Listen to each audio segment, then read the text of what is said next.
네, 안녕하세요. 점프볼 TV 농구 토론 감독을 만나다의 점프볼 정지욱 편집장입니다. 네, 안녕하세요. KBS 손대범 해설위원입니다. 반갑습니다. 네, 저희가 그 경제 전문 채널 3프로의 대선 후보 토론이 많은 관심을 받았는데 저희가 그것을 보고 프로농구 감독님들과 토론 형식으로 얘기를 하면은 좀 농구 팬들이 그동안 알지 못했던 그런 부분에서 또 다른 재미를 선사할 수 있지 않을까라는 생각에 이렇게 토론 컨셉의 프로그램을 마련을 해봤는데요. 그래서 저희가 오늘 감독님을 직접 모시고 한번 얘기를 해보도록 하겠습니다. 한번 저희 소개를 해버릴까요? 네. 일단 뭐 여자 프로농구 현재 월드컵 최종 예선 때문에 휴식기라서 여자 프로농구 감독님들 좀 모셔봤는데 그 중에서도 이번 시즌에 뭐 사실 시즌 전에 굉장히 과소평가를 받았던 팀이지만 지금 플레이오프 바운더리까지 올라와서 또 남다른 경쟁력을 보여주고 있는 신한은행의 군화된 감독 대행을 모셔봤습니다. 네. 안녕하세요. 어서 오세요. 안녕하십니까. 네. 안녕하십니까. 신한은행 군화단 감독입니다. 네, 반갑습니다. 네. 네. 일단은 최근 근황을 좀 알려주세요. 휴식기면서 저희가 이번에 이제 5라운드 마치고요. 네. 이제 휴식기에 들어와서 이제 구정 보내고 이제 다시 이제 팀으로 복귀하는 시기입니다. 네. 선수들 휴가는 좀 많이 주셨나요? 네, 생각보다 저는 많이 졌다고 생각하는데요. 네. 근데 이제 구정도 끼고 또 부스터샷도 맞고 해야 돼서 어느 정도 넉넉하게 기간은 좋습니다. 부스터샷 뭐 아직 부작용 그런 건 아직은 이제 다 복귀하지 않아가지고 얘기를 좀 들어봐야겠죠. 근데 선수들이 그래도 관리를 잘 한 것 같아요. 크게 뭐 문제되는 거 없는 것 같습니다. 네. 시즌 시작하고 이렇게 브레이크가 길었던 건 감독님도 처음이실 것 같은데 좀 돌아보시면서 좀 어떤 일을 하셨는지요? 생각보다 시간이 너무 빨리 가지 않았나라는 생각이 들고요. 벌써 5라운드가 끝나고 이제 6라운드 마지막 라운드를 앞에 두고 있다 보니까 처음에는 진짜 깜깜했던 앞이 그래도 진짜 많이 걸어왔구나라는 생각이 들고 우리가 또 이거 지금보다 좀 더 좋은 모습으로 농구를 할 수 있으면 어떻게 해 나가야 될까라는 생각을 많이 하면서 또 준비할 수 있는 기간이 돼서 너무 잘 된 것 같습니다. 네, 오늘 이 시간은 아무래도 토론이기 때문에 이제 감독님의 이제 농구 철학에 대해서도 한번 얘기를 할 텐데 일단 기본적으로는 저희 시즌 얘기도 좀 하면 좋을 것 같아서 일단 5라운드까지 일정을 모두 마쳤는데 3위로 돼 있어요. 감독님 개인적으로는 이것이 좀 만족할 만한 성과인지 궁금합니다. 솔직히 개인적으로는 너무나 만족할 수 있는 지금 순위라고 생각을 해요. 그리고 그게 사실상 저희가 3위라는 자리를 그냥 뭐 예를 들면 아주 어렵게 해가지고 이렇게 딱 올라왔다면 그것도 또 잘한 거지만 지금 사실 저희가 그 초반부터 지금까지 지금 상위권에서 계속 머물면서 지금 3위를 머물고 있는 거거든요. 선수들이 뭐 당연히 좋은 게임도 있고 안 좋은 게임도 있었지만 그래도 이 정도로 저희가 해낼 수 있다는 것 자체가 선수들이 너무 잘하고 있다고 생각하고 저로서도 충분히 만족하고 있는 순위라고 생각합니다. 그 시즌 전에 점프볼을 비롯한 많은 매체들이 신한은행의 순위를 낮게 받았잖아요. 사실은 미디어데이 때도 순위가 공개가 되긴 했지만 신한은행이 상위권에 있던 적은 거의 없었어요. 사실 이게 선수들에게도 약간 좀 자극이 되고 동기부여가 좀 됐을 것 같은데 어떠신가요? 사실 동기부여는 필요한 것 같아요. 그게 어떻게 다가오던 간에 동기부여는 필요한데 또 저희한테는 좀 약이 됐던 것 같아요. 그리고 사실 제가 저희 팀을 판단해도 사실상 쉽지 않을 수밖에 없었어요. 시즌 준비하면서도 부상 선수도 일단 너무 많고요. 사실 구성도 그렇고 사실 저로서도 감독 대행으로서 이 시즌을 처음 맞이하는 거기 때문에 충분히 밖에서는 그렇게 볼 수밖에 없다는 걸 충분히 이해하고 있지만 또 그러다 보니까 저희들 입장에서는 한번 보여주자, 우리 한번 해보자. 그래서 좀 더 집중해서 준비할 수 있지 않았나라는 생각이 듭니다. 네. 그러면은 가장 좀 아쉬웠던 점이 그래도 만족할 만한 성과를 하고 있지만 좀 아쉬웠던 점이 있다면 뭐가 있을까요? 저는 늘 아쉬운 것 같아요. 잘한 게임도 아쉬워요.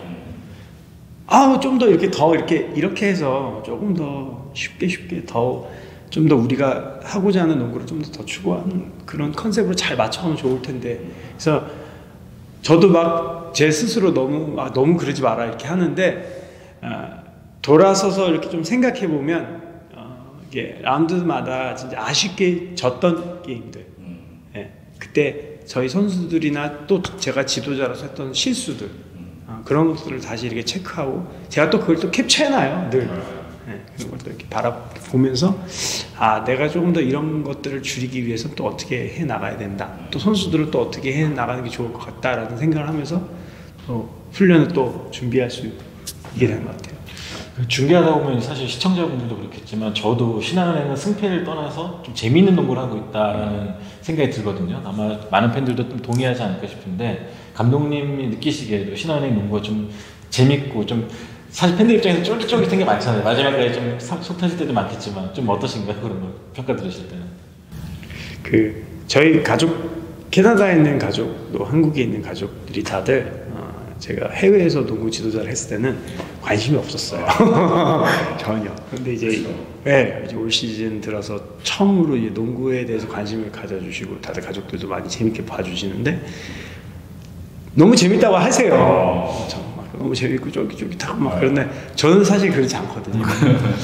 근데 이 아이를 이렇게 들어보면 사실상 참 그렇게 느낄 수 있겠구나라고 생각을 해요. 왜냐면 저평가됐었고 좀 뭐 매 경기 뭔가 잘해 나가고 있고 어떻게 보면 질 것 같은 팀인데 또 질 수밖에 없는 그러니까 질 수밖에 없는 상황에서도 이겨 나가는 것 같고 또 그런 부분에 있어서 또 팀이 좀 색깔이 많이 변해가는 것 같아서 굉장히 재밌었다고 하시더라고요. 그래서 저도 그렇게 생각하고 또 이제 농구를 많이 이제 한국에서 이제 제가 한국에서 농구를 베이스로 배우지 않다 보니까 외국에서 많이 배우다 보니까 조금 더 그런 부분들이 저희 신한은행에서 보여줄 수 있는 농구가 되지 않을까라고 생각해서 좀 더 새로운 부분을 보여드릴 수 있는 것 같아서 그런 부분 좀 더 흥미를 갖고 보시는 것 같습니다.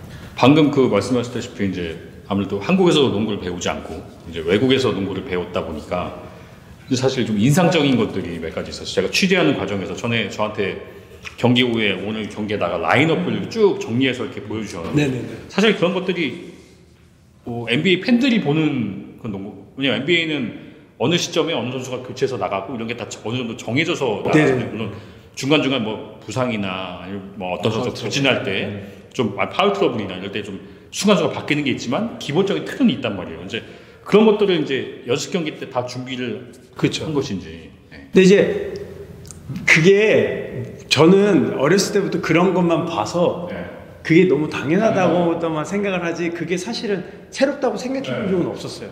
저도 처음 알았어요. 조금 다른 분들 좀 다르게 하시는구나. 근데 어떻게 보면 여기 선수들을 저는 잘 모르겠다 보니까 저는 더 분석해야 되고 좀 더 확실하게 하기 위해서 하는 건 있는 것 같아요. 비시즌부터만이 아니라 미팅부터 그렇게 이야기를 해요. 선수들과 대화를 할 때도 내가 너를 한 20분 정도 뛸 생각을 하고 있다. 너를 한 25분 정도 뛸 생각하고 있다. 하지만 이제 그거 안에서 이제 어느 정도 제 스스로는 또 짜 내려가는 게 다르고 그때마다 게임마다 선수의 또 컨디션이나 이런 게 차이가 있으니까요. 하지만 이제 그런 것들을 지켜나갈 때 제가 또 그러니까 틀린 부분도 있는 것 같아요. 이런 건 내가 좀 수정해서 이 선수는 좀 이 타임보단 이 타임이 좀 더 좋은 에너지가 나오는구나. 그래서 좀 그런 식으로 바꿔가면서 비시즌부터 준비했지만 또 시즌을 치러 나가면서도 계속 아직까지도 해 나가고 있는 것 같아요. 근데 그런 게 제가 좀 더 과감해야 될 부분도 있긴 해요. 어떤 부분이 좀 과감해야 될까요? 사실상 그걸 다 제가 어느 정도 로테이션에 대한 거를 정리를 짝짝짝 해서 가지고 나가지만 그대로 되는 거는 한 70%밖에 안 되는 것 같아요. 30%는 제가 그 순간 과감하지 못할 때가 있어요. 흐름이 너무 넘어갈까 봐. 한채진이 40분 다 뜯기는 그런 경우. 맞아요. 최진이가 빠졌을 때, 한채진 선수가 빠졌을 때 흔들리는 저희 수비 중심이 있거든요. 사실 제가 과감하게 그게 흔들리더라도 넣어야 되는데 저는 할 수 있다고 생각했어요. 제가 나는 할 수 있어 이렇게 준비를 다 했는데 막상 벤치를 이기려고 하니까 못 하겠는 거예요. 그렇죠. 그러니까 타임을 부르게 되고 그러면 차라리 좀 지공을 해서 에너지를 좀 세이브하고 타임을 한번 부르고 하자 이런 형태로 제가 오히려 맞춰가더라고요. 그래서 그리고 또 어떻게 보면 승부잖아요. 이게 사실 이기고 지고가 있기 때문에 또 제가 또 지도자고 선수들 입장에서 지고 싶은 팀은 없잖아요. 그렇죠.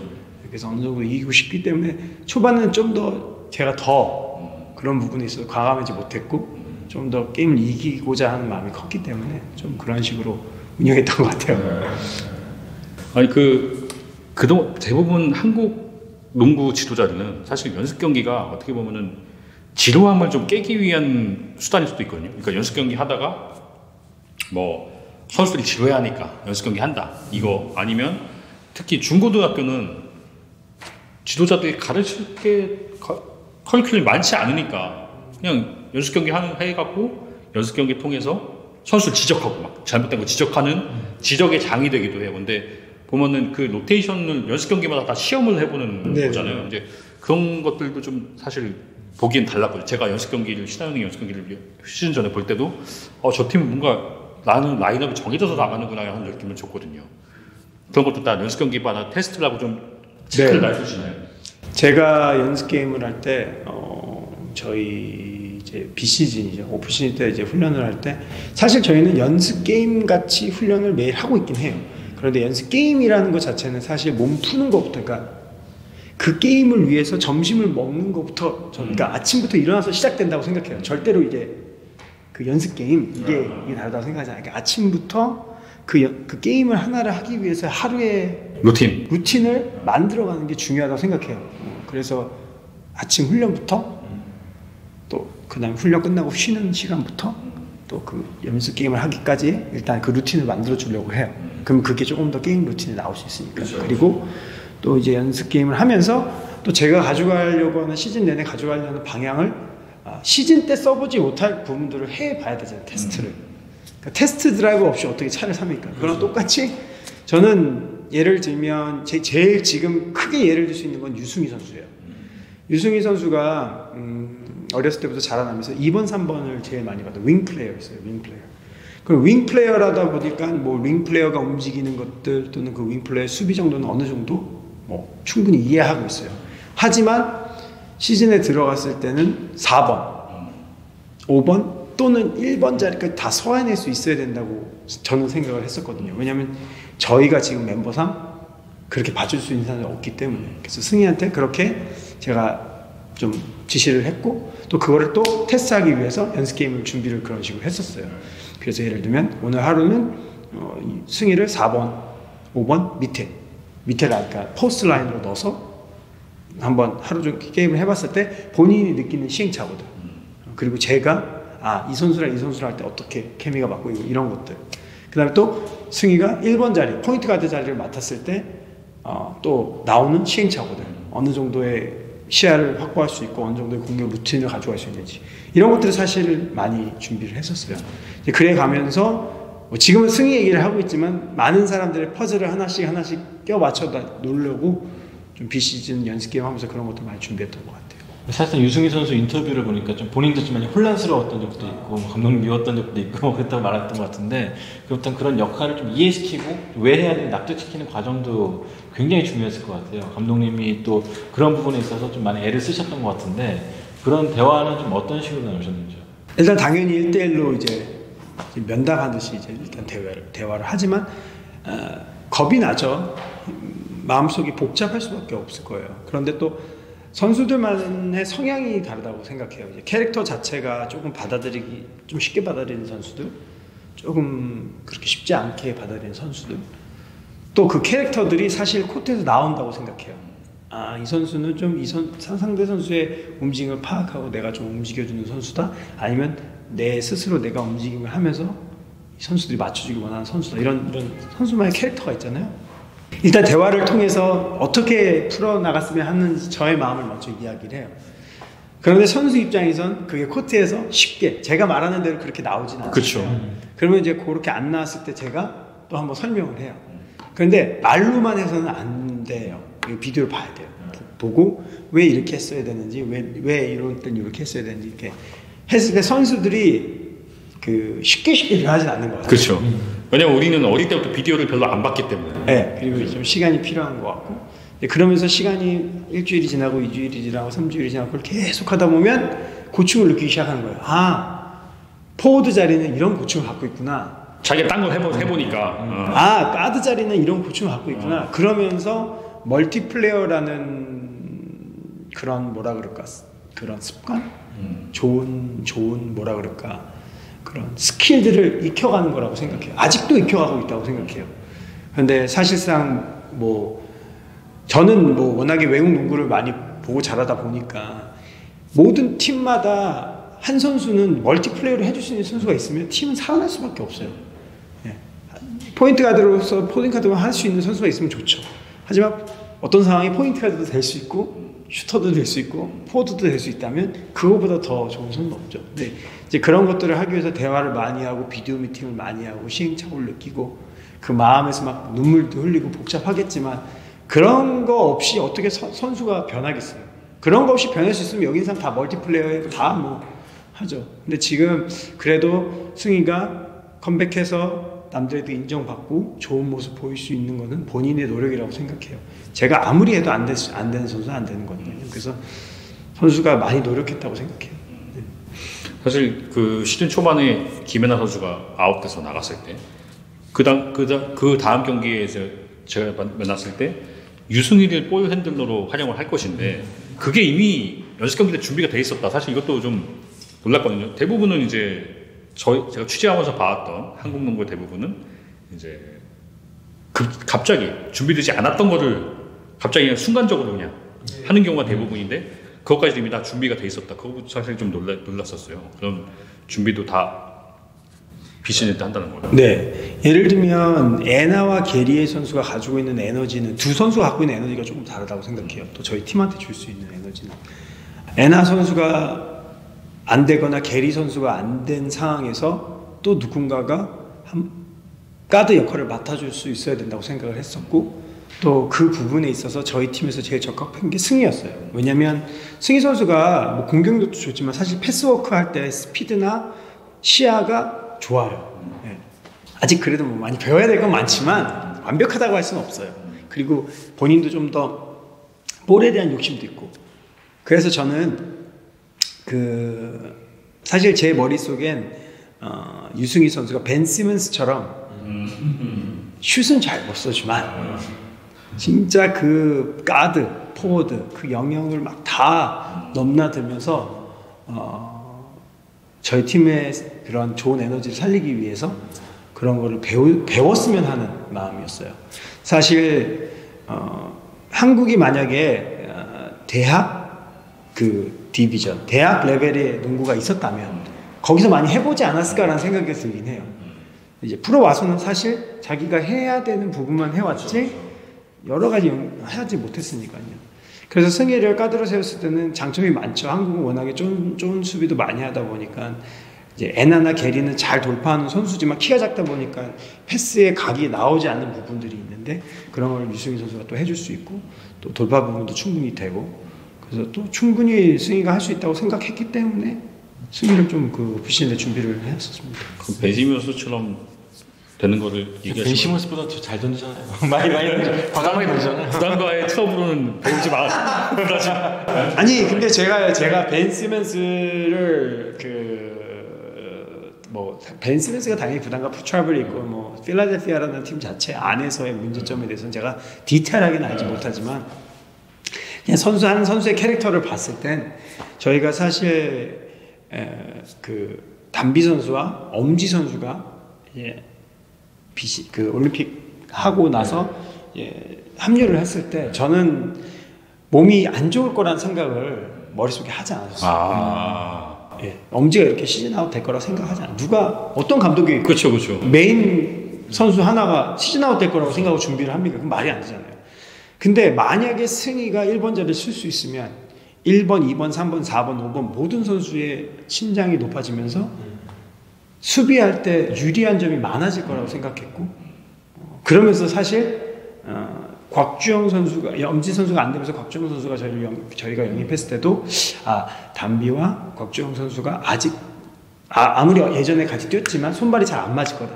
그러면 이게 어느 정도 맞을 때까지는 조금 승희를 4번 자리에 세워놓고 둘의 손이 잘 맞기 시작하면 4번, 5번을 잘 소화해낼 수 있으면 그때 승희가 1번 자리에 들어가도 늦지 않겠구나. 이런 생각을 제가 머릿속에서 하면서 준비를 한 거죠. 그래서 에나가 탁 나갔을 때 순간 너무 스트레스 받지만 그래도 준비해 놓은 게 있으니까 참 다행이다 이런 생각을 했죠. 지금 센터 없는 농구를 하고 있습니다. 네. 혹시 이 30분 정도를 소화할 수 있는 190대 센터가 있다면 군하단 감독 대행의 농구는 더 나은 퍼포먼스가 나올 수 있을까요? 그건 잘 모르겠습니다. 제가 190 정도 되는 센터보다 한 2m 되는 센터.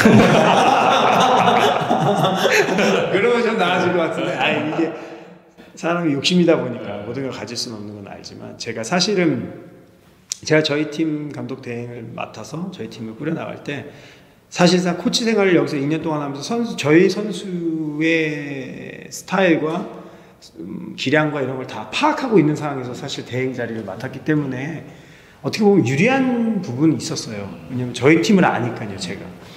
그리고 우리 팀이 성공하기 위해서는 센터가 없을 때 어떻게 스몰볼을 가지고 가야 된다라는 생각은 갖고 있었지만 그런 것들을 어떻게 잘 입힐 수 있을까라는 고민은 엄청 많이 했었어요. 그래서 뭐 외국에서 뭐 공부를 해서 그런지 모르겠지만 그냥 리서치를 해야죠. 네, 그런 사례들 다 찾아보고 대학농구, 그러니까 미국 대학농구, WNBA, NBA 다 체크하면서 스몰볼에 대해서 좀 더 깊게 파보려고 노력했고, 사실 지금은 이제 시즌을 치르면서 저희가 좋은 모습을 많이 보여드렸지만 이 스몰볼은 한계가 있어요. 그렇죠. 그러니까 그 한계치를 넘어서기 위해서는 사실 말씀하신 것처럼 좀 더 센터가 있어야 돼요. 뭐 센터가 아니어도 좋아요. 그런데 저희는 가드도 제일 작고 슈터도 제일 작고 센터도 제일 작아요. 이 6개 구단 중에서. 그러니까 사실 이거를 다 넘어서려면 농구적인 걸로는 한계가 있기 때문에 저희는 움직임으로 많이 가져가려고 하지만, 그런데 만약에 지금 저희 이런 상황에 뭐 말씀하신 것처럼 190 정도 되는 선수에 조금 더 스피드가 있는 선수, 190도 원하지 않습니다. 사실 한 85만 돼요. 진짜 어느 정도 리바운드, 외국에서는 클린 더 보드라 그러죠. 이제 백보드를 한번 딱 청소해 줄 수 있는 리바운드로서 그런 선수가 조금 와서 함께 해줄 수 있다면 조금 더 지금 색깔을 많이 변한다는 것보다 지금보다 조금 더 완성된 스몰볼을 보여드릴 수 있지 않을까라는 생각이 들어요. 근데 이제 만약 키가 엄청 크고 좀 더 막 포스트, 제가 사실 상해 있을 때 캠비지랑 같이 있었지만 캠비지 같은 선수가 있었다면 스몰볼을 할 수가 없죠. 그러니까 완전한 캐릭터가 변해야 되기 때문에 또 그게 어떤 결과를 가지고 올지는 좀 더 테스트를 해봐야 되기 때문에. 그럼 스몰볼을 원래 감독님 취향이 아니셨나요? 원래 원했던 그 자주 보던 농구의 취향은 좀 어떤 취향이셨나요? 저는 그 스몰 볼을 뭐 한다 이런 것보다 제가 사실은 제 스스로도 나는 이런 농구가 나한테 맞아 이런 게 없다고 생각을 해요. 제가 뭐 저는 뭐 사실 영어 자체가 너무 쉽게 저한테는 이제 그 다가오는 표현들이 많다 보니까 이제 뭐 NBA 코치 클리닉, FIBA 코치 클리닉, 뭐 칼리지 코치 클리닉, 모든 코치 클리닉을 다 본단 말이에요. 사실 어제도 막 운전하면서 오는데 복귀하면서 들어오는데 할 게 없으니까 전 노래도 잘 안 듣거든요. 네. 그래서 이제 뭐 제이라이시 하는 무슨 클리닉이 있어요. 그거 틀어놓고 왔어요. 막 얘기를 해요. 무슨 얘기. 부럽네요. 그 영어 다 이렇게 들으면서 올 수 있고. 그러니까 좀 더 업데이트가 좀 빨리 되는 편인 것 같아요.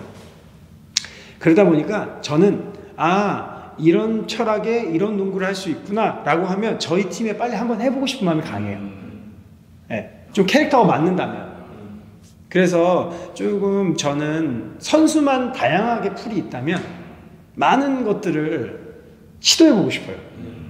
네. 그게 참 어떻게 보면 감독으로서 가진 최고의 그 권한이 맞나요, 단어가? 네, 라고 생각해요. 그래서 사실 그런 게 조금 부럽긴 해요. 다른 이런 해외에 있는 감독들은. 그렇죠. 네. 근데 저희로서는 아직 저희 팀에 한정적이 되니까 그런 부분을 가지고 있는 것 같아요. 그 스몰볼을 할 때 그 일본 농구도 많이 참고를 하셨다고 했는데 일본 농구를 좀 언제 보고 좀 인상적으로 느끼셨는지, 그리고 가장 인상적으로 어떤 부분을 생각하셨는지. 근데 톰 호버스죠. 톰 호버스. 호버스가 이제 여자 대표팀을 맡았죠. JX에 있던 지도자였는데 이제 톰 호버스가 일본 여자 대표팀을 맡으면서 틀을 조금씩 바꿨죠. 그러면서 호버스가 자기가 갖고 있는 뭐 미국에서 농구를 했으니까요. 그 사람 자체가. 그러면서 이제 일본에 굉장히 오래 있었잖아요. 그 사람이 갖고 있는 철학이라고 해야 되겠죠? 지도자의 철학? 그러니까 사실 제가 농구를 이렇게 보잖아요. 그러니까 한국 농구 말고요. 외국 농구를 보면요. 어느 정도 이렇게 수비나 오펜스를 딱 보면 이 사람 지금 이걸 하고 있구나. 그러면 인터넷 좀 찾아봐요, 제가. 이 사람 왜 이거를 지금 하고 있는지 체크를 하면 이 사람이 이 백그라운드에서 이런 식으로 해서 지금 어디서 이거를 가져와서 이걸 하는구나. 이거를 좀 체크를 해요. 왜냐면 저랑 좀 맞는 부분이 있다면 제가 그걸 좀 보는 스타일이거든요. 근데 톰 호바스가 하는 농구 자체가 보고 있는데 너무 제가 좋아하는 스타일의 농구를 구사하고 있더라고요. 그래서 그거에 대해서 좀 알아보고 그 호바스가 왜 그거를 일본 농구에 접목을 시켰는지를 좀 체크해 보니까 톰 호바스 자체가 미국에서 농구를 했지만 일본으로 들어와서 지도자 선수생을 잠깐 했더라고요. 그러면서 일본에 있으면서 그 일본 지도자 하면서 이 아시아권 선수들한테 적합한 부분, 제일 알맞은 부분들, 그리고 본인이 일본 팀을 운영하면서 가지고 있는 나는 이런 선수들이 있으니까 이렇게 운영하는 게 자기네 좋겠다라고 생각했던 거 인터뷰한 게 있어요. 그런 걸 이렇게 보니까 확실히 일본 선수들이 빠르고 신장은 외국보다는 작지만 또 그들만의 갖고 있는 움직임이 다르다 보니까 이제 그걸 최대한 끌어올리기 위해선 조금 더 이제 인사이드 플레이가 아닌 좀 더 이제 그 인사이드 플레이 끌어내서 외곽에서 하는 플레이를 추구하면서 하더라고요. 사실 그거 자체가 사실은 지금 이현주 선수가 있는 데이비슨에 있는 반 맥킬럽이 하는 이제 뭐 쉽게 말해서 파이브 아웃이라고 하지만 이제 그런 베이스를 갖고 있는 농구죠. 근데 이제 밥 자체는 예를 들면 칼렛 자체가 샤클락이 길잖아요. 그렇죠. 35초니까. 샤클락의 긴 농구는 트랜지션이 빨리 가져가서 안 됐을 때 정리할 수 있는 시간이 있고, 사실 그런 농구를 대학생들이 하다 보니까 프로 갔을 때 조금 더 머리가 정리하는 게 빠르죠. 왜 어렸을 때부터 그렇게 정리하는 농구를 많이 배웠으니까요. 그러다 보니까 그 점수도 높지 않고 낮고 뭐 이런 경향이 있지만 이제 그거를 프로에 들어와서는 더 빠른 스피드로 더 빠르게 돌려야 되잖아요. 그리고 선수들 더 빨리 이해할 수 있게. 이제 그렇게 됐을 때 그 일본 농구는 제가 생각했을 때 그걸 완벽하게 소화해내려고 노력한 게 보였어요. 얘네들은 지금 어떤 형태로 어떻게 지금 공격을 하고 있고 저쪽 어떤 부분을 지금 공략하고 있구나. 그랬을 때 사실 일본 가드들도 훌륭하지만 사실 그거를 그렇게 사용해서 저 외국 선수들의 그런 수비를 막 공략한다는 게 참 대단해 보였고, 이게 어떻게 보면 내가 우리 신한은행이 가져가야 될 스몰볼 중에 하나가 될 수밖에 없겠구나 라고 생각했기 때문에 좀 더 그 농구에 대해서 더 집중해서 보게 된 것 같아요. 일본 선수들을 보면 제가 딱 기억나는 장면이 하나 있는 게 2006년, 2007년쯤이었는데 그때 이제 지금 은퇴했지만 오가 유코라는 작은 선수였어요. 그 선수가 아마 일본 대표팀 선수 중에 처음으로 원핸드슛을 썼는데 되게 작은 선수였어요. 아이버스처럼. 근데 그 선수를 보면서 그때는 우리나라가 좀 위였거든요. 우리나라 농구인데 굉장히 비웃었어요. 저렇게 농구하면 안 된다. 맞아. 그런데 10년이 지나니까 저런 선수가 12명이 달려들더라고요. 그리고 몇 년이 더 잡히니까 이제는 외국 애들하고 붙어도 본인 농구를 하고 있고. 그래서 저는 보면서 좀 궁금했던 게 어쨌든 하드면 둘 다 작잖아요. 근데 그렇다고 스피드가 선천적으로 다르진 않을 테고 기본기일까, 마음가짐일까, 시스템일까, 좀 궁극적으로 가장 큰 결정적인 원인이 뭐라고 생각하세요? 좀. 이런 말을 할 때 제가 말을 조심해야 돼요. 의견이 그죠. 네. 조심하게 되고. 네, 조심하게 되고 하고 싶은 말이 너무 많아요.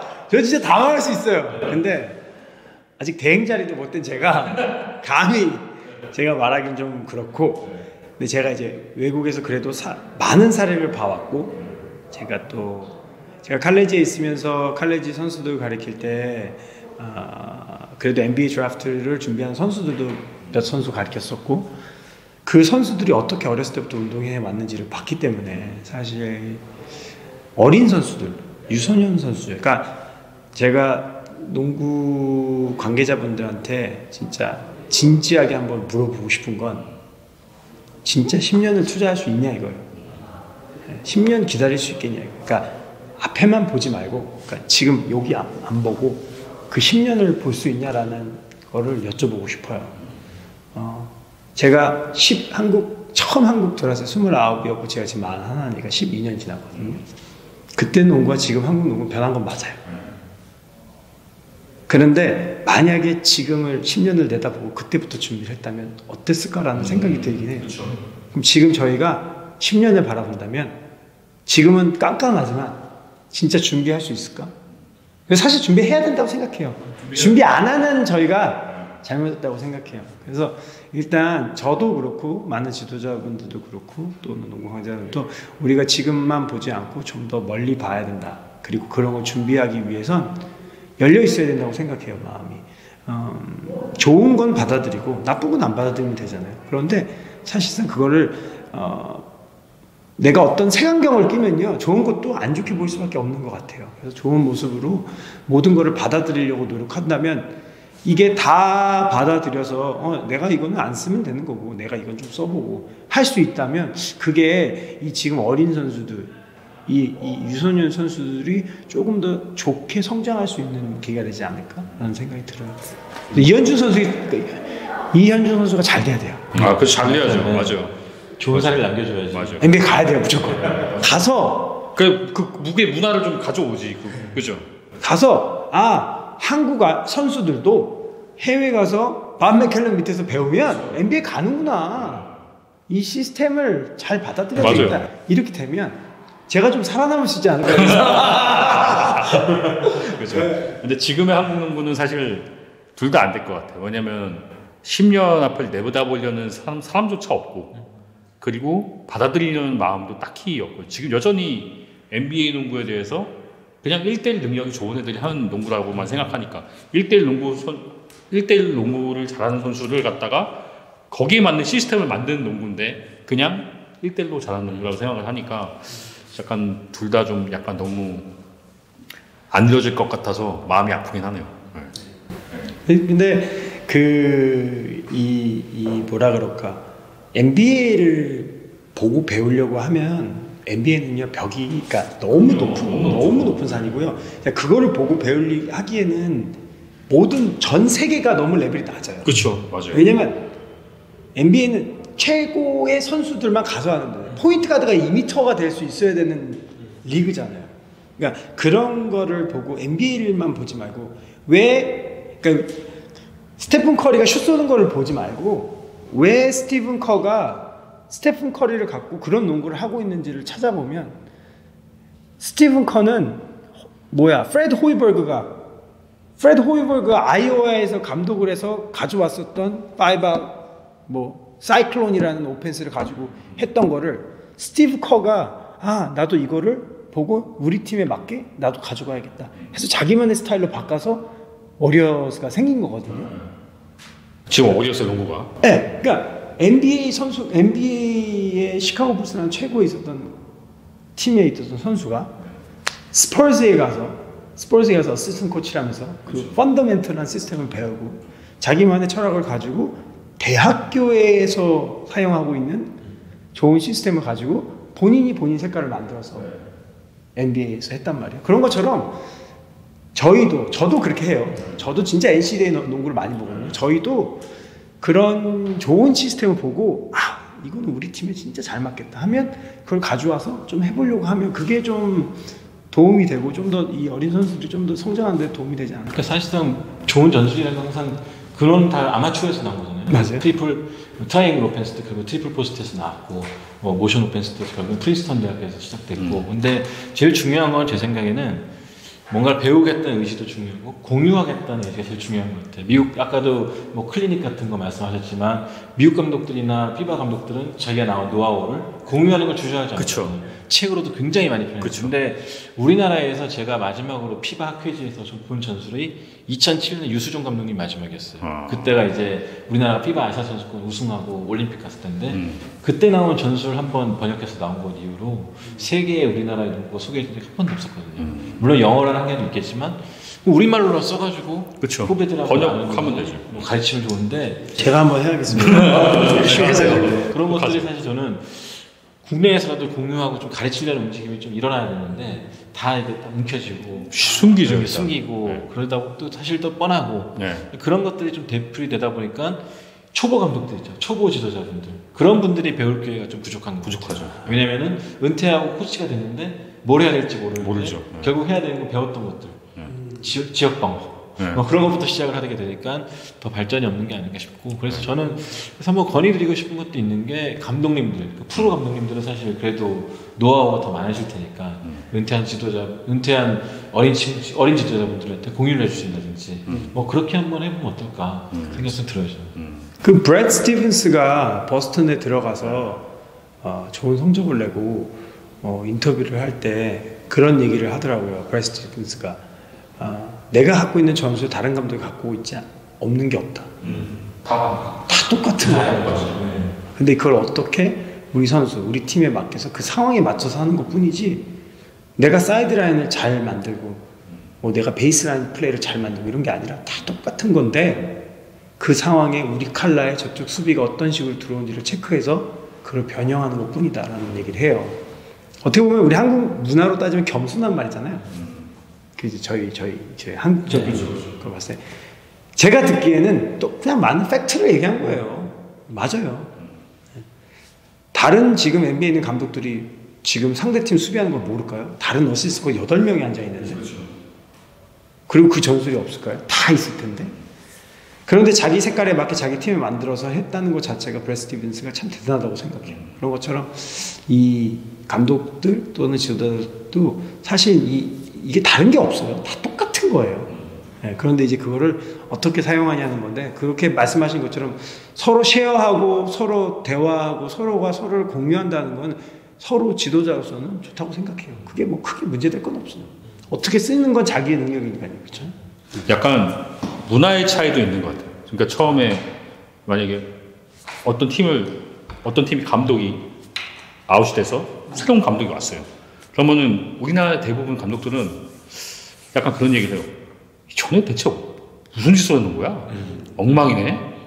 이러고 자꾸, 왜냐면 외부적으로 내 감독이 되면서 이런 게 바뀐다는 걸 보여주기가 돼야 되니까, 인터뷰에서 그런 분들도 있어요. 인터뷰하는데 전에 있던 시스템이 엉망이다. 다시 바꿔야겠다. 이런 얘기를 한단 말이에요. 근데 그게 아니고 와서 이런 시스템이 있었네. 이걸 한번 내가 접목을 시켜볼까? 이런 얘기를 하는 사람은 거의 다 없어요. 그냥 내가 오면 무조건 바꿔. 무조건 이거 다 잘못된 거야. 니는 어떻게 하는 거야? 거의 대부분 이런 식이거든요. 그러니까 그런 부분에서도 좀 다르지 않나. 그런 부분도 좀 기본적으로 존중도 조금 부족하지 않나. 그런 생각도 좀 들어요. 근데 오히려 그런 것들 보면은 좀 풀의 차이 같아요. 그러니까 미국 같은 경우 사실 350개가 넘는 디비전 1 대학도 있고 수천 개의 고등학교가 있는데, 우리나라는 사실은 다 합해봤자 300개가 안 되는 고등학교인데 1년 단위로 계약을 한단 말이에요. 중고등학교가. 그러니까 서로가 적인 거지. 좋은 선수를 못 데리고 오면은 안 되니까 어떻게든 날 어필해야 되고, 프로팀도 마찬가지로. 그렇죠. 내가 이렇게 과시하는 것만큼 반대로 그만큼 밖에서는 감독님도 느꼈겠지만 적도 엄청나게 많잖아요. 그쵸. 내가 하지 않은 말인데 내가 한 것처럼 돌아와서 딱 내 귀에 꽂히고. 그러다 보니까 자기 방어적으로 더 공격적으로 그럴 수도 있죠. 맞아. 생각도 들었어요. 아마 감독님 되면 이번에 시즌 겪으시면 좀 그런 거 느끼시지 않으세요? 사방이 적이구나. 사방이 적입니다. 그러니까. 근데 그런 거를 뭐 제가 조금이나마 도움이 된다면 제가 어느 정도 부분에서 좀 시작을 해야 된다고 생각하는 부분도 있어요. 이제 좋게 봐주시는 많은 분들께서 구감독이 하는 농구가 한국에 없었던 농구다 이런 얘기를 많이 해주시는데, 사실 한국에 없었던 게 아니라 그냥 농구예요. 저 하는 건. 그리고 좀 더 저희 팀에 맞는 시스템을 돌리는 것 뿐이지. 근데 사실 저는 지도자로서 제가 조금 더 다양성 있는 농구를 보여드리는 게 저한테는 조금 더 많은 농구가 있다라는 걸 보여드릴 수 있는 부분이 되지 않을까. 그리고 이제 사실 저는 비시즌 때 김천시청이랑 합동훈련을 했어요. 뭐 저는 그 팀이 프로가 아니어도 상관이 없어요. 그 팀에 어떤 선수가 있어도 상관없어요. 뭐 외국에서는 NBA 캠프도 했는데요. 그런 훈련을 통해서 저희 팀이 어떤 시스템을 하고 있는지, 또 그들도 이런 시스템 뭐가 되게 좋다, 이건 뭐 이렇게 하는구나, 서로 그런 걸 공유할 수 있고, 제가 만약에 대행자를 떼고 감독이 된다면 저는 뭐 그런 걸 해야 된다고 생각하는 사람 중에 하나라고 생각해요. 아니 외국에서 왔고 외국에서 배운 게 있는데 그런 걸 좀 제가 알리려고 하고 해야죠. 그런데 또 그걸 하기 위해서 또 제가 인정을 받아야 되잖아요. 그렇죠. 그래서 올해는 마무리를 잘해서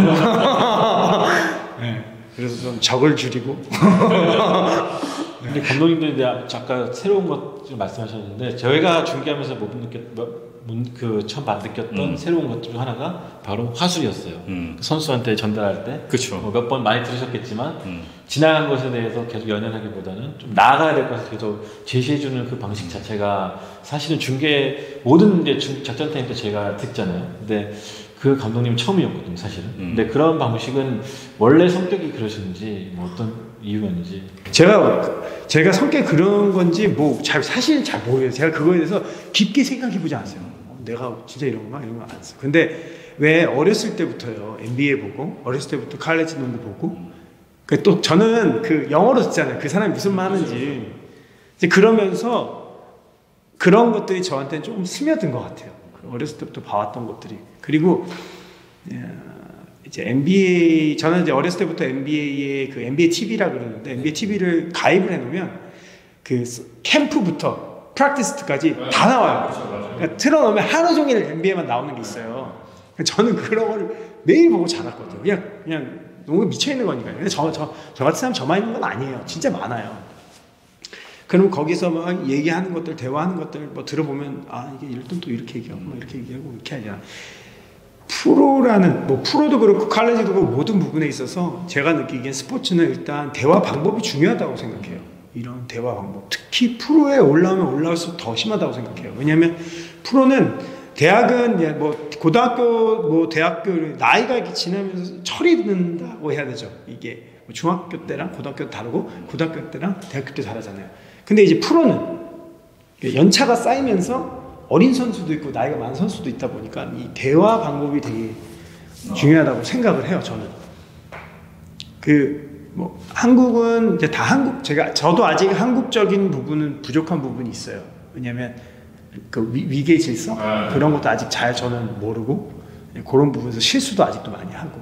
대신 이제 여기는 여자 팀이고 제가 감독이다 보니까 조금 더 제가 더 이렇게 오픈해서 대화를 하는 것 같아요. 그리고 그런 것들이 그러다 보니까 작전 타임 때도 제가 더 그렇게 대화를 하듯이 하는 것 같아요.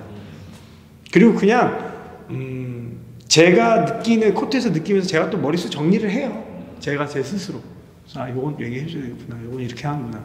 그리고 만약에 이게 이제 어떤 타구단 팀인데 제가 이 팀을 이기기 위해서 계속 전에 게임들을 봐왔던 건데 이 팀이 지금 이 형태로 가고 있어요. 근데 타임아웃 딱 불렀어요. 이 타임아웃 이렇게 불렀네? 그럼 제가 이렇게 생각해요. 지금 이렇게 타임아웃 불렀으니까 지금 내 생각엔 이렇게 될 것 같다. 그럼 제가 봐요. 로테이션. 지금 누가 나온다. 지금 얘네가 이렇게 나오면 이런 공격 루틴으로 할 수 있어. 그러니까 이렇게 나왔을 때 우리가 이렇게 수비를 가져가자. 그래서 이렇게 좀 바꿔가는 부분이 있는 것 같아요. 그래서 좀 더 그런 부분이 좀 더 제가 봤을 때 제가 정리 정도 하고 제 스타일인 것 같아요. 네. 아마도 그렇게 말씀하신 게 딱 그대로 이루어지면 굉장히 통쾌하실 것 같은데 좀 어떠세요? 잘 안 돼요. 네, 제 뜻대로 모든 게 되지 않죠. 그 스포츠라는 게. 그리고 이제 그게 안 돼도 저는 그게 안 됐네 이런 게 없어요. 안 됐네 그냥. 왜냐면 제가 모든 걸 다 마치고 이런 게 중요한 게 아니라 이 선수들의 집중, 이 선수들이 지금 우리가 가려고 하는 방향을 빨리 설명해 주는 게 중요하다고 생각해요. 그게 만약에 잘 돼서 수비가 하나 성공한다든지 공격이 하나 성공하면 기분이 굉장히 좋죠. 그런데 그렇지 못하더라도 상대팀도 저희를 분석하고 나오기 때문에 저희는 그런 양쪽 면에서 서로 수싸움을 하고 있다고 생각하기 때문에. 감독님 제가 이제 전달에 대해서 말씀을 드렸는데 그런 감독님조차도 제가 중계할 때 보니까 한 2-3번 정도 언성이 높아진 적이 있었어요. 네, 그때는 좀 드물다, 좀 다들 사실 중계진들도 좀 놀랬던 적이 있거든요. 감독님답지 않게 답다는 게 좀 무례한 표현일 수도 있겠지만 평소에 감독님과는 좀 다르게 언성이 굉장히 높아졌었는데 좀 어떤 이유였는지 알 수 있을까요? 화가 나죠. 저 화를 안 낸 사람이 진짜 저는 연습 때는 진짜 더 심해요. 화가 안 나는 건 그러니까 화가 나 지금 화났고 너희들이 뭘 못하고 있다라는 걸 표현해야 되잖아요. 그러니까 제가 당연히 이제 욕은 하지 않죠. 제가 영어로 막 하고 싶을 때가 있어요. 막 진짜 영어로 제 마음을 막 다 표현하고 싶어요. 왜냐면 지금 이 돌아가는 걸 보면 연습 때 했던 것보다도 안 나오니까요. 너무 답답하잖아요. 그래서 확실히 언성이 좀 높아질 때가 있는 것 같아요. 그리고 제가 그 원성을 높여준 거에 있어서 저희 선수들한테도 그런 선수는 알아요. 제가 왜 화내는지. 그리고 그런 게 있는 것 같아요. 왜 제가 쓰잘데기 없는 거에 화내면 이게 흐름이 없는데 제가 평소 때 제가 그런 얘기를 해요. 게임 때 틀리는 건 괜찮아. 틀릴 수 있어. 왜? 상황이 어떻게 돌아가는지. 그거는 충분히 실수할 수 있어. 그런데 실수랑 하지 않는 거는 다른 거잖아요. 한 선수의 욕심이 될 수도 있고 또는 이 마인드셋이 잘못된 걸 수도 있고 그러다 보니까 좀 더 언성이 높아지는 부분이 있기 때문에 선수들도 잘 받아들이고 또 그런 부분에 있어서는 서로 좀 그 정도까지는 어느 정도의 좀 관계는 있는 것 같아요. 저는 연습 경기 때 봤어요. 그 군하남 감독님이 그야말로 선수한테 그냥 뭐 막 하는 거 봤는데 그걸 보면서 약간 느낀 건 뭐냐면 이전에 제가 볼 때 특히 이제 우리나라 아마추어 팀들은 선수한테 혼을 내는데 그 선수가 내가 뭐 때문에 혼나는지 몰라요. 그리고 만약에 내가 수비를 틀렸어. 근데 그 수비를 틀린 게 이전에 이렇게 얘기했는데 딴 거. 그러니까 감독이 순간적으로 그러니까 저는 생각한 우리가 어느 정도 약속을 뭐 하고 나왔는데 이거에 대해서 어긋난 거에 대해서 혼날 수 있지만 그냥 감독이 보기에 그냥 뚫렸으니까 혼나는 느낌? 그런 게 있었어요. 근데 제가 이전 신한은행 연습 게임 보면서 선수 혼날 때는 보니까 역습으로 맞으면 무조건 타임 부르시더라고. 역습 맞으면 무조건 타임 불러서 막 혼내. 저 팀은 역습 맞아서 지면 혼나는구나. 그거에 대해서 되게 강조를 하는 것 같다는 느낌이 들었거든요. 그래서 전에 한번 같이 밥 먹을 때 왜냐면 우리는 역습으로 맞으면 할 게 없는 팀이니까 혼냈다 이렇게 말씀을 하셨거든요. 그래서 이렇게 혼나는 거에도 약간 선수들도 알겠네요. 그러면은 내가 뭐 때문에 제가 저희 저는 신한의 시스템이라고 해요. 저희만의 시스템이 있는데 그 시스템 안에서 지켜야 될 약속들이 있어요. 근데 이제 그 약속을 지키기 위해서 선수들이 몸으로 익혀야죠. 근데 이제 그런 부분에 있어서는 진짜 제가 지적을 많이 해요. 왜냐면 그건 진짜 뜯어 고쳐야 되니까. 그러니까 뜯어서 고쳐서 어떻게든 고쳐야 되잖아요. 그건요. 그리고 베이스가 어느 정도 돼서, 그러니까 제가 혼내지 않는 부분은요. 수비가 이렇게 움직이는 걸 보지 못하고 시야가 그 정도로 열리지 않은 선수들이 보지 못해서 틀리거나 상황 판단이 확실하게 되지 않아서 틀리는 건 제가 넘어가요. 그런데 예를 들면 저희 신한은 스몰볼이고 스피드가 중요한 팀이고 저는 빨리 공격을 밀 때도 어떤 선이 있어요. 이 선부터 이 선 안에 들어왔을 때 패스가 시작돼야 돼요. 저는 그거를 무조건 지키라고 해요. 왜냐면 한국에 와보니까요. 제가 갖고 있는 그 바운더리랑 조금 다른 바운더리가 있더라고요. 그래서 그걸 뜯어 고치기 위해서 절대로 여기서 패스하면 안 돼. 여기를 지나갈 때 요 안에서만 이제부터 너희들은 패스를 해야 돼. 그러면 시야가 어느 정도 확보될 거야. 뭐 이런 식으로 해서 그걸 꼭 지키게 해요. 선수들은 그거를 까먹고 틀려요. 그건 혼내. 그렇죠. 왜 정했으니까. 네, 그거는 얘네도 내가 실수한지도 몰랐는데 근데 그건 혼내요. 왜? 그건 안 되는 거예요. 그렇지. 룰을 깬 거니까. 예. 그래서 그 선수가 조금 상처를 받더라도 다시는 그걸 못하게. 그래서 그런 것들이 많이 저희 팀한테는 좀 필요했어서 확실하게 제가 연습 때는 진짜 고치기 위해서 좀 더 많이 화내고 시합 때 그런 게 안 나오면 좀 더 화낼 때도 있고. 그럼 지금은 그래도 좀 많이 고쳐진 편인가요? 고쳐진 부분도 있고 완벽해졌다고는 할 수는 없고요. 뭐 제 농구가 완벽한 건 아니잖아요. 대신 이제 그 뭐라 그럴까 진짜 이제 다음 단계를 넘어가도 된다. 이제 단계별로 제가 생각을 해요. 그래서 이제는 다음 단계를 넘어가도 우리가 충분히 소화할 수 있을 만큼 좀 잘 다쳐졌구나. 단시간에 됐어요 생각보다. 그래서 전 더 오래 걸릴 줄 알았는데 잘 되고 있고 담비도 사실 비시즌 합격 못해서 너무 진짜 힘들어했고 지금 몸 상태가 계속 안 좋다 보니까 훈련을 100% 참여를 못하니까 힘들어하는데 또 올 시즌 지금 이제 후반부에 오면서 계속 좋아지는 모습이 보여요. 본인도 그래요. 내가 비시즌에 함께 했으면 진짜 이거 잘했을 텐데 너무 자기도 아쉽다 그래요. 근데 또 저희가 뭐 지금 상황이 그렇다 보니까 그거에 대해서 뭐 크게 하자고 잘 돼가고 있습니다. 어떻게 보면 김단비 선수는 히어로볼이고 감독님 수반의 팀 농구잖아요. 김단비 선수도 그동안에 볼을 소유를 오래 했던 선수였고 그 맞춰가는 과정이 사실은 김단비 선수 말처럼 굉장히 힘드셨을 것 같아요. 싸우기도 싸우시고. 어떠셨나요? 일단 제가 늘 저희 선수들한테도 NBA를 비교를 많이 하면서 이 대화를 많이 해요. 난 너희들이 뭐 NBA 선수들의 레벨은 아니지만 그래도 난 너희들이 프로로서 오래 뛰었기 때문에 진짜 리스펙트 한다. 너희들이 프로 생활 오래 했고 잘하고 있다는 거를. 하지만 너희와 내가 농구라는 걸 베이스를 깔고 대화할 땐 이게 어느 정도 같은 페이지에 있어야 된다. 적어도 같은 챕터 안에는 있어야 된다. 나는 챕터 2인데 넌 챕터 5가 있으면 안 되는데 저희 선수들은 저랑 농구할 때 앞서갈 때도 있고 뒤처질 때도 있고 이게 확실히 안 맞을 때가 있어요. 예를 들면 아까 말씀하신 것처럼 담비 선수와 맞춰가지는 부분. 담비 선수는 피지컬이 굉장히 좋아요. 그리고 보통 선수들보다 가지고 있는 파워나 스피드가 좋단 말이에요. 그러면 본인은 공부하는 거로 따지면 챕터 1, 챕터 2는 그냥 넘어갈 수 있어요. 난 챕터 3부터 할 수 있으니까. 근데 제가 담비를 위해서 챕터 1, 2를 안 하고 챕터 3로 그냥 시작할 수는 없잖아요. 훈련을. 저는 챕터 1부터 가요. 답답하죠.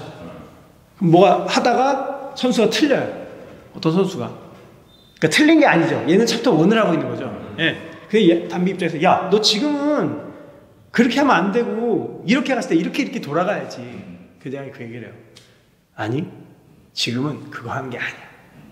지금은 요 기본 먼저 하고 그 다음부터 챕터 2 가고 그 다음에 챕터 3 가면 그때는 너가 말하는 게 정답. 그러니까 너가 말하는 게 다 틀리는 거 아니야. 근데 그걸 가기 위해선 아직도 우리 선수들은 해야 될 것이 있다. 그걸 맞춰가는데 시간이 좀 걸렸어요. 저를 잘 알지만, 저도 담비를 잘 알지만, 왜냐면 본인은 빠르잖아요. 그렇죠. 예, 좀 그런 부분이 어떻게 보면 스타 선수들한테는 본인들한테 답답할 수 있죠. 그래서 어떻게 보면 미안하기도 하죠. 담비를 이렇게 좀 더 살려줄 수 있는 플레이어, 그러니까 선수들도 좀 더 보강할 수 있어야 되고 저희 팀이. 그러니까 본인이 좀 더 그러니까 담비는 만약에 지금 박지수 같은 선수랑 같이 하면 더 잘하겠죠. 그렇죠. 지금 삼성에 있는 배일, 윤혜빈 이런 선수랑 더 잘하겠죠. 뭐 지금 우리은행에 가서 해도 더 잘하겠죠. 그러니까 저희 팀에 있다 보니까 담비가 사실은 더 잘할 수 있는 것도 뭐 지금도 너무 잘하고 있지만 네, 그런 부분이 있어서 좀 맞춰가는데 시간이 걸리고 조금 시행착오도 있었지만 그래도 담비도 저랑 대화를 하면서 많이 마음을 열었어요. 네, 많이 열고 본인도 자기가 좀 더 마음을 열고 자기가 이끌어 가보겠다고. 그래서 지금은 어떻게 보면 한 팀의 리더로서 잘 해나가고 있다고 생각해요. 이런 부분에서도 확실히 어느 정도 레벨이 있는 선수들은 더 높은 수준의 선수들과 만나야 되는 게 맞네요. 왜냐면 지금은 김단비 선수가 감독님 말씀하신 챕터 3를 하는데 1에부터 맞춰줘야 돼서 여기를 대기를 하고 있어야 되죠. 근데 김단비 선수 챕터 5로 끌고 갈 수 있는 선수들을 만나면 김단비 선수가 좀 더 그렇죠. 예를 들면 제가 만약에 수비적으로 얘기하면 제가 너무 제가 꼭 박사님처럼 얘기하는 거예요. 근데 그 컨셉으로 어쨌든 그렇게 하셔야 되니까. 네. 이렇게 하면 제가 너무 잘난 척한다는 생각을 막 이렇게 별 생각이 다 들어요. 제가 말을 하면 어떻게 하면 좋게 얘기할까 이렇게. 근데 그런 게 있어요. 저희 선수들을 제가 낮추는 게 아니라요. 저희 선수들이 할 수 있는 영향이 어느 정도 있는지 제가 알아요. 수비적으로만 말씀드리면 담비가 할 수 있는 수비가 게이지가 1부터 10까지 있는데 담비가 할 수 있는 수비는 뭐 예를 들면 10까지예요. 한채진 선수가 할 수 있는 게 10까지예요. 그런데 다른 외적인 선수들이 5, 6밖에 안 돼요. 그러면 수비를 5, 6으로 맞춰놔야 돼요. 그리고 이 10 할 수 있는 선수들이 5, 6을 완벽하게 소화해낼 수 있게 만들어줘서 7 나오면 성공이에요. 밑에 있는 선수들을 끌어올려서 10을 맞추기엔 시간도 많이 걸리지만 잘 안 돼요. 그렇죠. 선수 재능이 거기까지 못 갈 수도 있으니까. 못 갈 수 있으니까요. 예를 들면 뭐 제가 강계리 선수를 예를 들면 게리 선수가 있어요. 그럼 게리를 초반에 슛이 안 들어가서 다 떨어져서 수비를 했어요. 막 빅맨들이 맞기도 하고 자존심 상하겠죠. 그러면 그 부분을 게리를 능력을 막 올려서 저쪽을 바꾸는 게 아니라 이 게리 선수가 더 그거를 이용할 수 있게 저희 선수들을 맞춰요. 내려놓는 거죠. 조금 더 레벨 자체를. 뭐 수비나 공격적으로요. 그랬을 때 상대방이 좀 더 힘들어지게. 그리고 좀 더 게리한테 과감해져라.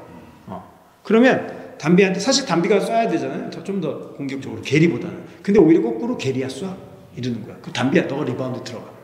너가 가담해. 너가 박스 타고. 그렇게 짜 놓으면 상대팀 입장에서 그래 게리 한번 쏴봐 이렇게 되죠. 근데 저는 다음 거예요. 오케이 그럼 게리 놓고 빅맨이 막아. 뭐 예를 들면 양인영 선수가 게리를 막았었어요 한번. 그래 양인영 막아. 그럼 난 저쪽에 담비 두고 리바운드 잡을 테니까 한번 해보자. 이렇게 저는 가져왔거든요. 그러니까 담비 입장에서는 자기는 사실 쏴야 되는 선수인데 리바운드를 잡고 있으니까 자기가 갖고 있는 레벨보다 좀 낮은 부분을 하고 있는 거죠. 그러니까 낮다고 하기보단 덜 돋보이고 더 힘들고 꾸준히 일을 하는 거죠. 근데 그게 잘 맞아야 팀이 잘 돌아가요. 그런데 아까 말씀하신 것처럼 담비 주위에 리바운드를 엄청 잘해줄 수 있는 선수가 있어요. 그럼 굳이 담비가 그 자리에 안 있어도 다른 형태로 가질 수 있다는 거죠. 그러니까 담비가 갖고 있는 농구를 더 할 수 있는 거죠. 그래서 10년 전 신한은행이 딱 그랬던 거죠. 그치. 가지고 있는 색깔을 잘 쓰기에는 좀 그 키 선수들이 좀 있는 게 또 중요한 것도 있죠. 그리고 하나 또 인상적인 게 대부분은 한국 농구에서는 센터가 없다. 그 팀에 센터가 없다면은 기본적으로 다 쪼은을 갖고 나옵니다. 근데 군화단 대행의 농구는 쪼은이 거의 없어요. 사실 아마 그 예전에 그 있잖아요. 왜 군화단 대행이 감독 대행이 되고 나서 몇몇 농구인들 전화해서 쪼은을 가르쳐 주겠다. 뭐 그런 얘기 나왔을 그러나 모든 사람들이 당연히 신한은행은 쪼은을 써야 됐다고 생각했을 테니까. 근데 쪼은을 거의 쓰지 않고 있는 부분도 사실 좀 인상적입니다. 그 이유가 좀 있을까요? 말을 또 주시면 저의 철학을 그냥 저의 철학입니다. 제가 100% 맞는 거 아니고. 네, 그렇죠. 네. 쪼는 리바운드에 제일 취약하다고 생각해요. 그렇죠. 약점이 저는요. 안 그래도 키가 작은데 리바운드까지 취약하게 가자라는 말은 자살행위라고 생각해요. 전 생각에. 뭐 그때 잠깐 못 쓰는 것 막 이렇게 말씀을 하시지만 전 그렇게 생각 안 해요. 저는 어차피 승부를 봐야 된다면 아무리 쪼는 쓴다고 골을 안 먹히는 게 아니거든요. 그리고 쪼는 쓰면 3점슛 먹힐 확률이 제일 높아요. 3점슛을 허용하면 4점슛이 없잖아요. 저는 거꾸로 생각해요. 허용해도 어느 정도 허용하는 손을 주고 그 안에서 우리가 좀 더 빠른 공격과 과감한 공격으로 공격 횟수를 많이 가져가야 된다고 생각해요. 이것도 제가 제 스스로 공부해서 그런 게 아니라 제가 있었던 사례들 NBA나 NCAA 있었던 사례들을 다시 한번 훑어보고 그거에 대해 맞는 컨셉으로 저희 팀을 만들어 간 거지 뭐 제가 똑똑해서 그런 건 아니에요. 네.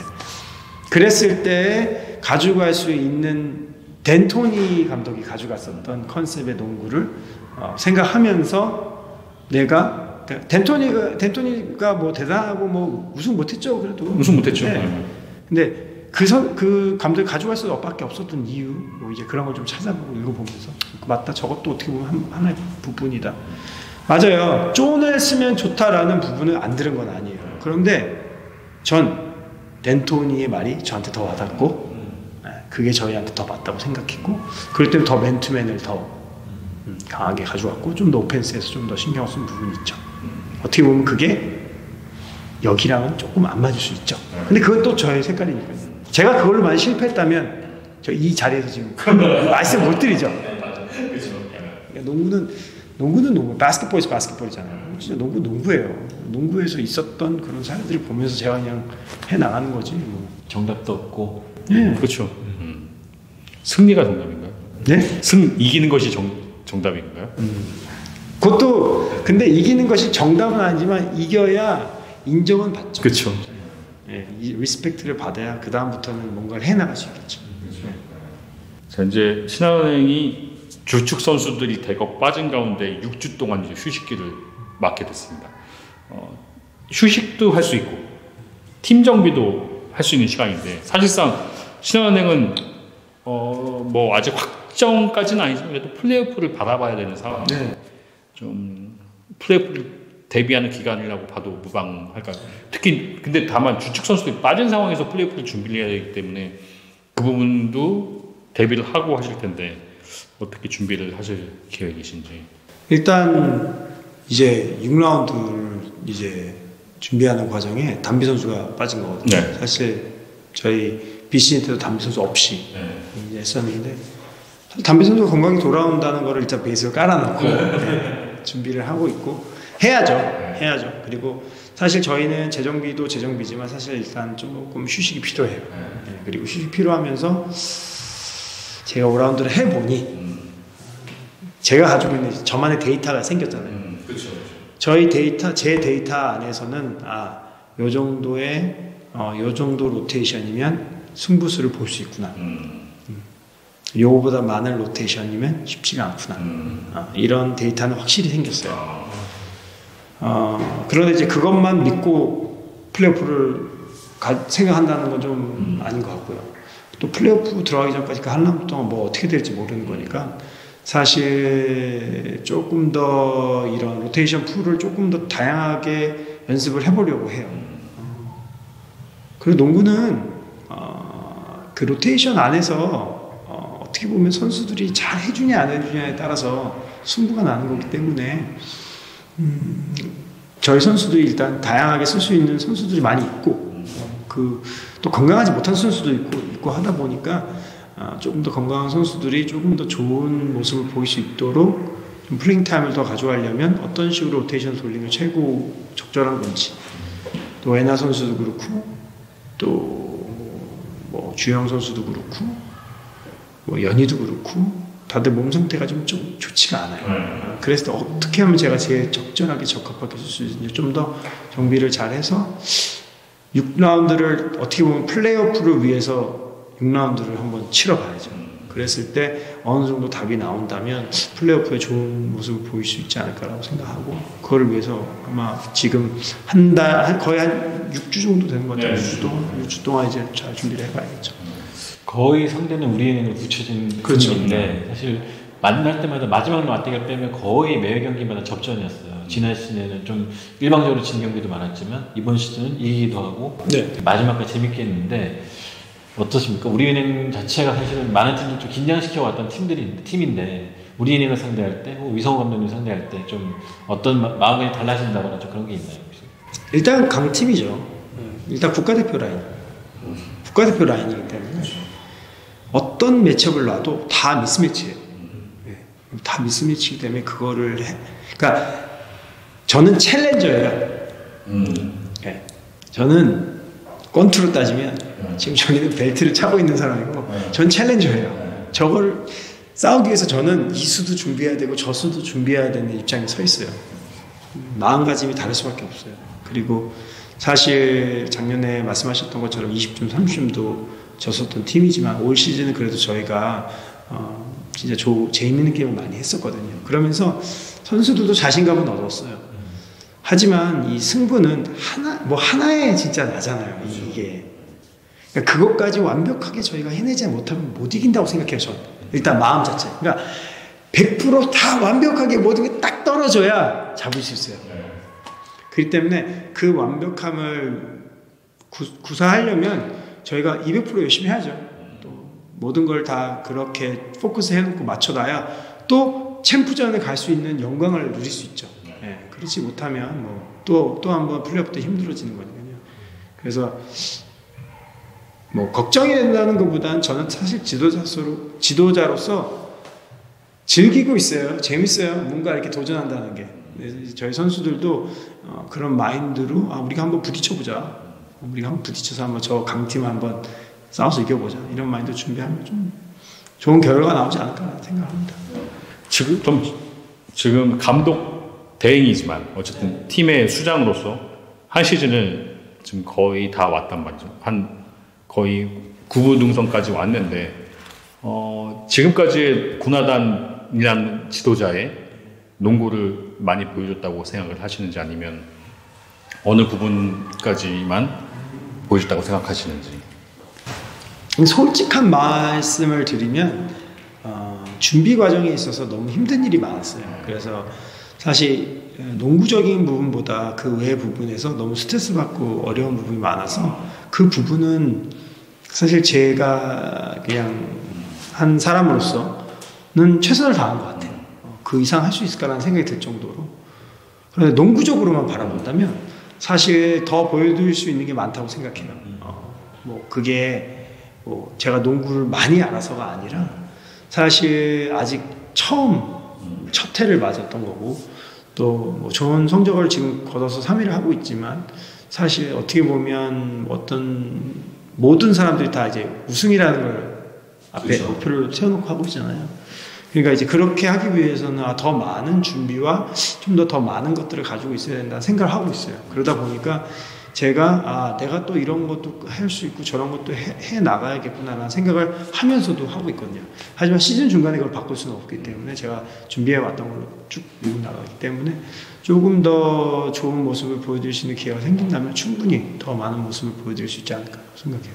약간 한국의 브래드 스티븐스 같은 느낌이세요. 브래드 스티븐스가 되면 좋죠. 그런 사람이 될 수 있으면 최고죠.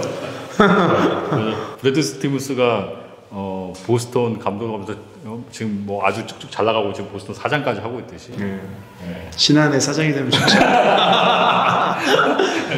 그래서 앞으로 좋은 경력을 계속 이어나가시면서 특히 이제 한국 농구 발전에도 되게 도움이 될 수 있는 그런 지도자가 되기를 기대해보겠습니다. 많은 것들 또 공유해 주시고 또 새로운 길도 열어주시고 새로운 것도 많이 보여주시면 좋겠습니다. 네, 알겠습니다. 오늘 저희가 오늘 이렇게 저희 토론에 기꺼이 또 참여를 해주시고 해서 저희가 또 선물도 감독님께 준비했어요. 감사합니다.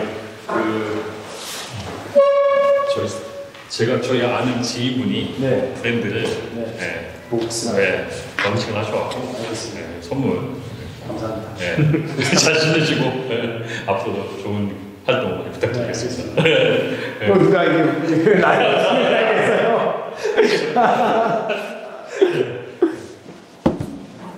자, 오늘 이렇게 토론식으로 저희 첫 주인공이 되셨는데 오늘 어떠셨습니까? 뭐 너무 즐겁고 재밌었고 농구 얘기하면서 사실 더 할 수 있기 때문에 언제든지 이런 기회가 생기면 했으면 좋겠고 예를 들어 대선을 봐서 대통령이 된다면 그래서 좋은 모습을 많이 보여드릴 수 있는 그런 지도자 다시 한번 저도 제 스스로 제 자신에 대해서 한번 더 생각해보는 시간이 된 것 같습니다. 네. 오늘 이렇게 군하단 대행과 함께 점프볼 TV 농구 토론 감독을 만나는 시간을 가져왔는데 앞으로도 저희가 여러 감독님들도 참여할 수 있게 여러분들께 좋은 반응을 좀 보내주셨으면 좋겠습니다. 저는 구도 안 주네. 네? 나도 게스트인데. 알겠습니다. 제가 준비해서 드리겠습니다. 오늘 참여해주셔서 너무 감사드리고 감사합니다. 저희는 또 다른 감독님들 찾아서 잘 섭외해서 이어가도록 하겠습니다. 오늘 함께해 주셔서 고맙습니다.